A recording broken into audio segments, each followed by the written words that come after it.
Agea and the Friuli-Venezia Giulia region have joined forces using drones and AI to make agricultural funding faster and more accessible for farmers. Noi possiamo inserire una serie di dati concordando con Agea la modalità di inserimento che vanno a georeferenziare sul nostro territorio regionale e italiano tutta una serie di azioni o di situazioni che riteniamo necessarie per fare poi le programmazioni di più alto livello. Potremo partire da quello che è il sistema irriguo per arrivare alla gestione dei pascoli, per capire quali sono gli stati vegetativi, perché comunque tutto si basa su un controllo satellitare, ma serve una visione generale per poter poi beneficiare di una capacità di analisi e di programmazione anche a livello nazionale che tenga conto delle reali situazioni di ogni singola regione.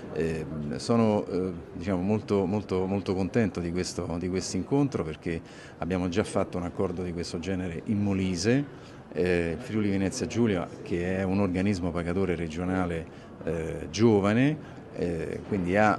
dal suo punto di vista anche la necessità per migliorare le sue performance e quindi mettere a disposizione i finanziamenti comunitari, ma anche lo sviluppo delle politiche agricole, la necessità di avere dei dati che siano valorizzati, che siano elaborati, sui quali poi possono sviluppare delle politiche agricole specifiche a livello regionale.